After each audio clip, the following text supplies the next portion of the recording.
certainly play an important role. What I wanted to drive home for readers was that the joined hands of activists play a very important role in the emergence of new industries, in the emergence of new niches, and the emergence of new cultural styles. I also wanted to point out that the joined hands of activists not only promote innovation, radical innovation, but they can also thwart radical innovation. That is, innovations that challenge existing cultural conventions, norms, and beliefs. So that was really the central point of the book. Let me give you an example. Take the microbrewing revolution in the United States. If we look at conventional economic theory, it says in a market where the top three players account for 98% of the market share, it's very hard for new entrants to get into the market. So what should one expect to find there in the United States? Three dominant producers of beer.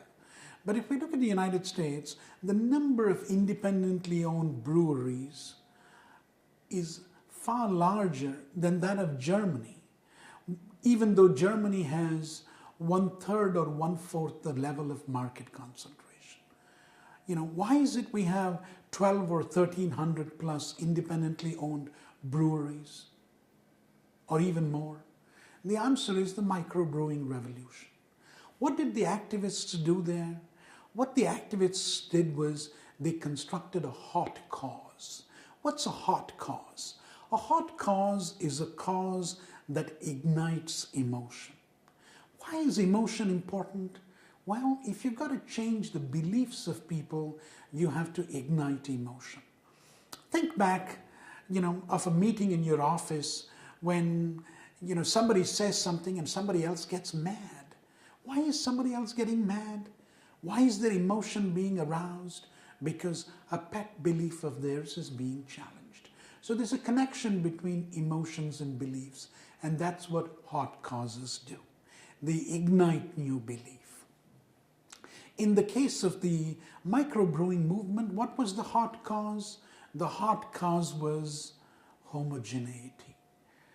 Tasteless, watery beer that's the same everywhere in the United States. It doesn't matter if you're in Boston or Seattle, if you're in Alaska or Puerto Rico, you get the same kind of beer. That was the hot cause. Now, activists also use cool techniques of mobilization. Why do they need to do that? They need to do that because they've got to get people to do things. You need people to engage in new behavior, and when they engage in new behavior, that's how their beliefs change. Let's actually go back to our own offices for a simple example. We all know what a town hall meeting is. What happens in a town hall meeting? The boss comes in, the boss talks to employees, the employees sit passively, listen, and they walk away. Is that a cool technique of mobilization? No. What's a cool technique of mobilization? Think of an upside-down town hall meeting. What happens there? The audience asks the questions of the top bosses. What happens there? Why is it cool? It's unconventional. It's got a little insurgent quality.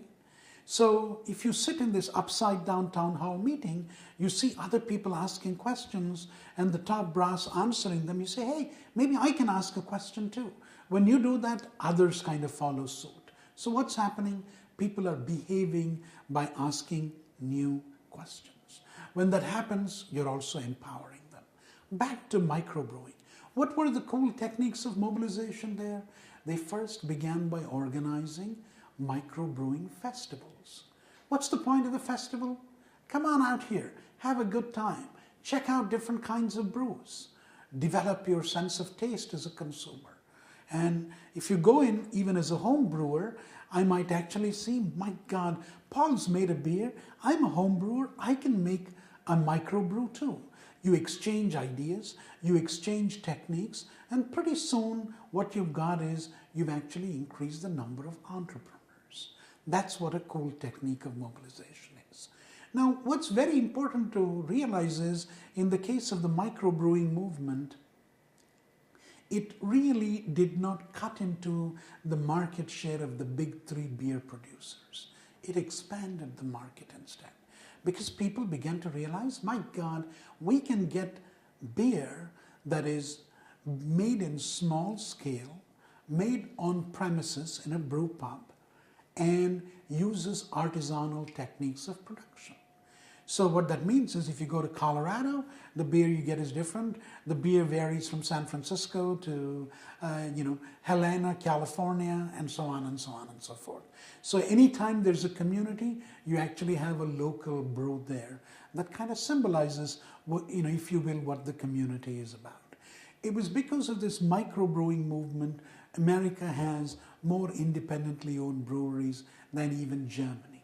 So that's an example of how one radical innovation was powered by the microbrewing movement or by activists. In fact, if we look around the world today, there are lots of things where activists have played a role. But for the personal computing movement, you wouldn't have had Apple. But for the running movement, there wouldn't have been a Nike. What do these movements do? They create a mass base of consumers as well. When you had the running movement, a lot of runners actually emerged. They were potential consumers, and that's what Nike capitalized later on. Now, on the other side of the ledger, what activists do are market rebels, and these are people who challenge convention, buck the culture as it were. What they can also do is they can thwart radical innovation. A wonderful example is how the cochlear ear implant was introduced by companies who all thought, my God, we're helping people hear better. What did the deaf rights activists do? They said, wait a minute. If you give everybody a cochlear ear implant, particularly our young children, they're going to hear. If they're going to hear, they don't need to use the sign language. And if you don't use the sign language, you're killing deaf culture. That was the hot cause. What were their cool techniques of mobilization? Public ceremonies where people shattered, as it were, cochlear ear implants and the like, and so on and so forth. So the upshot is, I wanted to write a book that drew attention to this very important group of activists who can promote radical innovation or thwart radical innovation. Was there anything in particular that inspired you to write the book? Great question again. It was largely my own research. I've actually been studying these kinds of movements where you have hot causes and cool mobilization for the last 20 years. And I thought, I've had a lot of fun doing this research. Maybe I ought to write a book that brings together this research and hopefully conveys some of the excitement. So my goal has been to strip the book of equations, graphs, and the like, and instead really write, if you will, a series of stories that are very accessible. Accessible to the undergrad, accessible to the MBA student, accessible to the executive, because all of them can actually be part of movements, want to start movements. Indeed, for the executive, they need to understand how these movements are started in the first place. Sometimes the large company that you might be working might even be the target of such a movement. What do you do to defend yourself against such a movement? So that was kind of what inspired me to really write the book. This book is largely about how movements reshape markets. The action, as it were, occurs to an extent outside the firm, even though movements can penetrate, if you will, organizations as well. Indeed, in the book, I talk about how in Germany you had a very small movement. Movements don't need to be large. The anti-biotechnology movement in Germany had maybe 100 rebels. Yet they were able to take on the powerful West German, in those days before reunification, the pharmaceutical industry. West Germany at that time did not have a biotechnology industry because there was no venture capital. Biotechnology research was done by the pharmaceuticals. What did these activists do? How could they take on such a large, powerful industry? Very fascinating story. What they did was they quickly aroused anxieties about eugenics and the Nazi past of Germany. Biotechnology equals eugenics.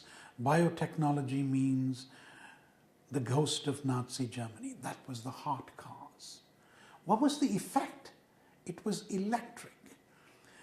It's striking that the German government, the Bundestag in this instance, the legislature, and the US Department of Commerce, they issued 2 reports on biotechnology.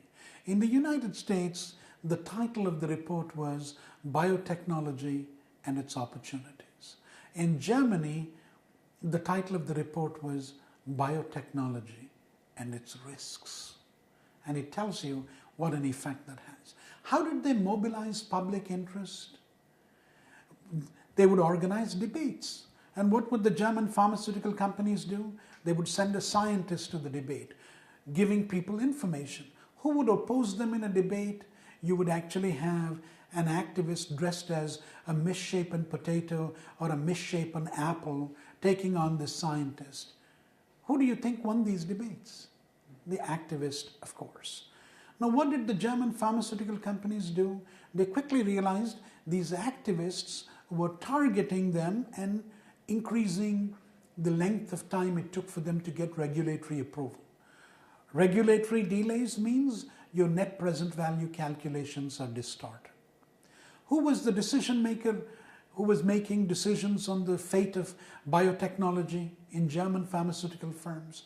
At that time, German pharmaceutical firms, the big ones like Herbst and Bayer and BASF, they were part of chemical conglomerates. So think of the managing committee of the conglomerate.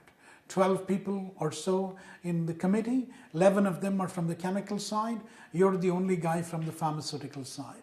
The chemical guys are saying, wait a minute, should we put money into something which is a sure bet? We put X amount of money into chemical commodities, we know the return. Or should we put it into biotechnology? We don't know if it's going to work. There are all these regulatory delays. Guess what? The pharmaceutical guy often lost the vote. The pharmaceutical companies in Germany, to be sure, realized if we can't introduce products in Germany, we should relocate our labs overseas. And they set up labs in Berkeley and Cambridge, Massachusetts. The scientists who worked in these labs went back to Germany. But the irony was they didn't want to work on biotechnology projects. I spoke to some of them along with my co-researchers, and one scientist told us, why would I want to work on a biotechnology project in Germany?